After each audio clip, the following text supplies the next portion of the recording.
कृष्णाय वासुदेवाय हरे परमात्मने प्रणतक्लेशनाशाय गोविंदाय नमो नमः। प्यारे मित्रों, सभी को जय श्री राम, जय माता दी।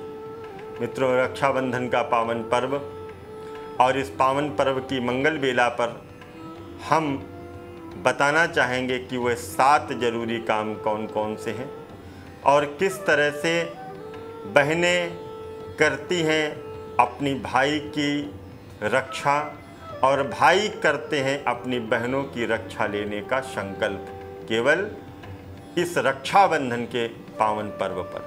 जी हाँ मित्रों, सबसे पहले बहनें लगाती हैं अपने भाई के मत्थे पर कुमकुम का टीका। जी हाँ, कुमकुम का टीका लगाने से समस्त प्रकार के मांगलिक कार्य जितने भी किए जाते हैं, इन मांगलिक कार्यों में कुमकुम मांगल्य का प्रतीक है। तिलक लगाकर भाई के सम्मान प्रकट करती हैं कि हमारा भाई सदैव सम्मानित रहे और हमारा भाई लंबी उम्र को प्राप्त करे। ये तो कुमकुम का विधान हुआ।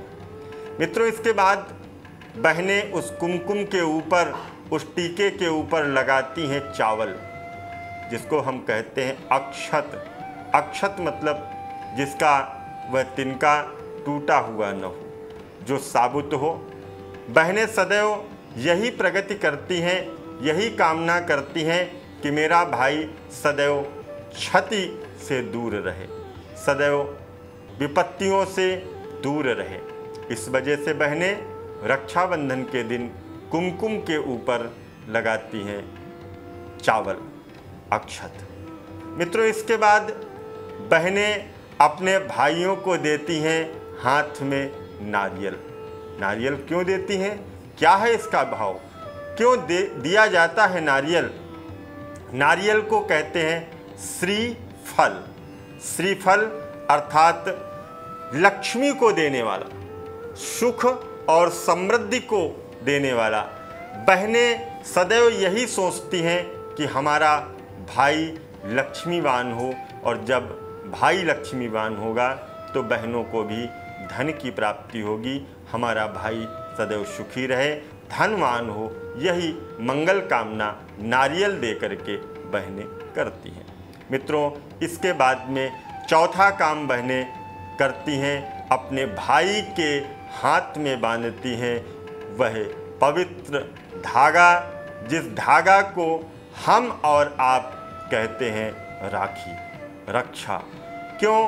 क्योंकि बहनें जब बांधती हैं अपने भाई के हाथ में राखी, तो वो यही कहती हैं कि मैंने आपके हाथ में राखी बांधी है, आप हमारी रक्षा करना।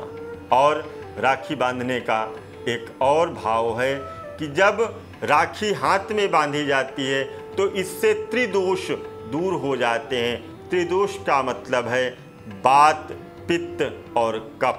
वात, पित्त और कफ, इन्हीं के द्वारा रोग भी उदित होते हैं, रोगों का प्रादुर्भाव होता है। और जब बहनें रक्षा के रूप में भाई के हाथ में कलाई पर वह रक्षा सूत्र बांधती हैं, तो वात, पित्त और कफ ये तीनों संतुलित रहते हैं, जिससे भाई निरोग रहता है, भाई को किसी भी प्रकार का रोग नहीं सताता है। और जब रोग नहीं सताएगा तो भाई बहनों की रक्षा भी करेंगे।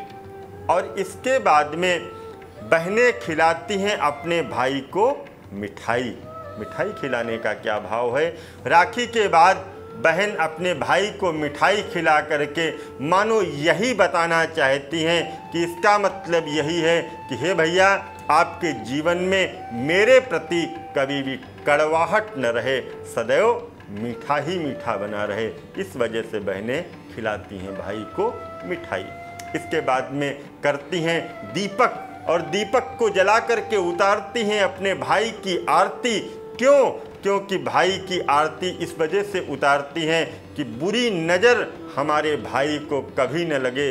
जितनी भी बलाएं हैं, जितनी भी बाधाएं हैं, इस दीपक के माध्यम से, इस अग्नि के माध्यम से वो बाधाएं, वो समस्याएं हमारे भाई से दूर चली जाएं। और इसके बाद में 7वां जो भाव दिया हुआ है एक कलश रखती हैं जो जल से भरा हुआ कलश होता है और उस कलश में गंगा आदि नदियों का पवित्र जल होता है। उस जल से ये प्रार्थना करती हैं कि मेरा भाई सदैव निरोग रहे, सदैव प्रसन्न रहे।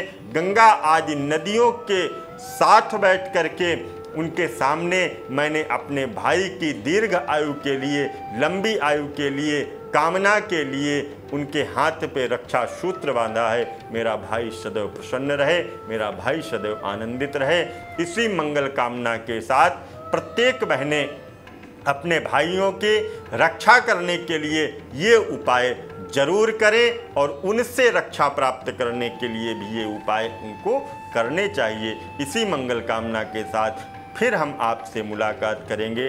तब तक के लिए दीजिए इजाज़त। जय माता दी, जय माँ गंगे।